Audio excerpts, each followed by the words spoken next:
मुकद्दस लूका उसका 11वां बाब। फिर ऐसा हुआ कि वो किसी जगह दुआ कर रहा था। जब कर चुका तो उसके शागिर्दों में से एक ने उससे कहा, ऐ खुदावंद, जैसा यूहन्ना ने अपने शागिर्दों को दुआ करना सिखाया तू भी हमें सिखा।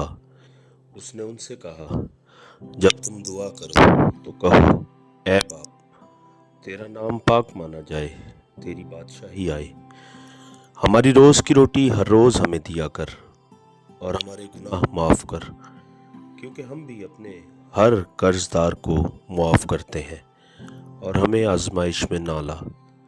फिर उसने उनसे कहा, तुम में से कौन है जिसका एक दोस्त हो और वो आधी रात को उसके पास जाकर उससे कहे, ऐ दोस्त, मुझे 3 रोटियां दे, क्योंकि मेरा एक दोस्त सफ़र करके मेरे पास आया है और मेरे पास कुछ नहीं कि उसके आगे रखूं। और वो अंदर से जवाब में कहे, मुझे तकलीफ़ ना दे, अब दरवाज़ा बंद है और मेरे लड़के मेरे पास बिछौने पर हैं, मैं उठकर तुझे दे नहीं सकता। मैं तुमसे कहता हूँ कि अगरचे वो इस सबब से कि उसका दोस्त है उठकर उसे ना दे, तो भी उसकी बेहयाई के सबब से उठकर जितनी दरकार है उसे देगा। बस मैं तुमसे कहता हूँ, मांगो तो तुम्हें दिया जाएगा, ढूंढो तो पाओगे, दरवाज़ा खटखटाओ तो तुम्हारे वास्ते खोला जाएगा। क्योंकि जो कोई मांगता है उसे मिलता है, और जो ढूंढता है वो पाता है, और जो खटखटाता है उसके वास्ते खोला जाएगा। तुम में से ऐसा कौन सा बाप है कि जब उसका बेटा रोटी मांगे तो उसे पत्थर दे, या मछली मांगे तो मछली के बदले उसे सांप दे, या अंडा मांगे तो उसको बिच्छू दे? बस जब तुम बुरे होकर अपने बच्चों को अच्छी चीज़ें देना जानते हो, तो आसमानी बाप अपने मांगने वालों को रूहुल कुदुस क्यों ना देगा। फिर वो एक गूंगी बदरू को निकाल रहा था, और जब वो बदरू निकल गई तो ऐसा हुआ कि गूंगा बोला, और लोगों ने ताज्जुब किया। लेकिन उनमें से बाज ने कहा, ये तो बदरूहों के सरदार बाल्स बोल की मदद से बदरूहों को निकालता है। बाज और लोग आजमाइश के लिए उससे एक आसमानी निशान तलब करने लगे, मगर उसने उनके ख्यालात को जानकर उनसे कहा, जिस सल्तनत में फूट पड़े वो वीरान हो जाती है, और जिस घर में फूट पड़े वो बर्बाद हो जाता है। और अगर शैतान भी अपना मुखालिफ हो जाए तो उसकी सल्तनत किस तरह कायम रहेगी। क्योंकि तुम मेरी बाबत कहते हो कि ये बदरूहों को बाल्ज़बोल की मदद से निकालता है, और अगर मैं बदरूहों को बाल्ज़बोल की मदद से निकालता हूँ तो तुम्हारे बेटे किसकी मदद से निकालते हैं? बस वही तुम्हारे मुनसिफ होंगे। लेकिन अगर मैं बदरूहों को खुदा की कुदरत से निकालता हूँ तो खुदा की बादशाही तुम्हारे पास आ पहुँची।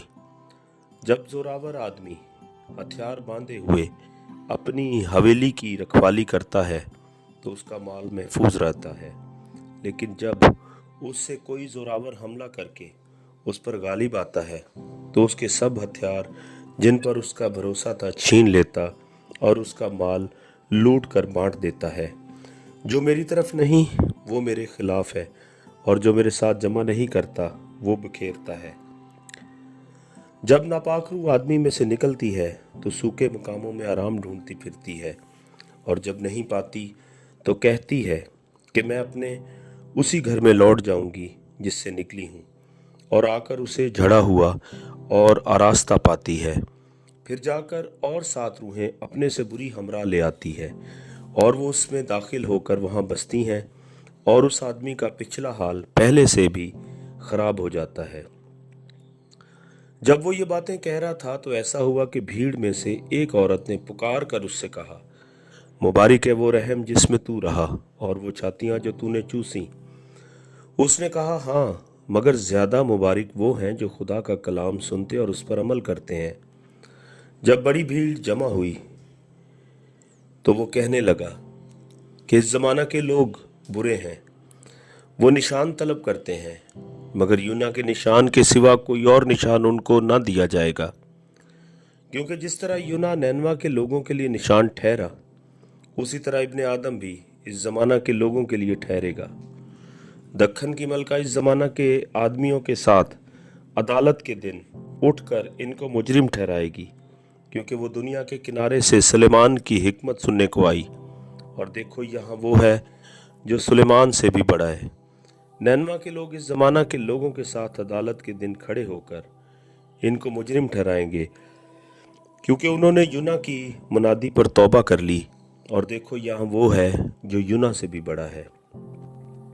कोई शख्स चिराग जलाकर तहखाना में या पैमाना के नीचे नहीं रखता, बल्कि चिरागदान पर रखता है, ताकि अंदर आने वालों को रोशनी दिखाई दे।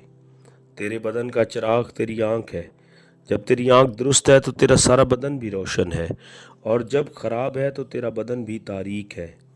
बस देख, जो रोशनी तुझ में है तारीकी तो नहीं।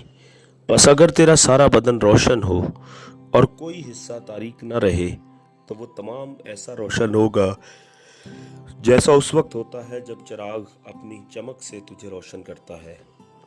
जब वो बात कर रहा था तो किसी फरीसी ने उसकी दावत की। बस वो अंदर जाकर खाना खाने बैठा। फरीसी ने यह देखकर ताज्जुब किया कि उसने खाने से पहले गुस्ल नहीं किया। खुदावंद ने उससे कहा, ए फरीसियों, तुम प्याले और रकाबी को ऊपर से तो साफ करते हो, लेकिन तुम्हारे अंदर लूट और बदी भरी है। ए नादानो, जिसने बाहर को बनाया, क्या उसने अंदर को नहीं बनाया? हाँ, अंदर की चीज़ें खैरात कर दो तो देखो सब कुछ तुम्हारे लिए पाक होगा। लेकिन ए फरीसियों, तुम पर अफसोस कि पुदीने और सुदाब और हर एक तरकारी पर दयकी देते हो, और इंसाफ और खुदा की मोहब्बत से गाफिल रहते हो। लाजिम था कि ये भी करते और वो भी ना छोड़ते। ए फरीसियों, तुम पर अफसोस कि तुम इबादत खानों में आला दर्जे की कुर्सियां और बाज़ारों में सलाम चाहते हो। तुम पर अफसोस, क्योंकि तुम इन पोशीदा कब्रों की मानिद हो जिन पर आदमी चलते हैं और उनको इस बात की खबर नहीं।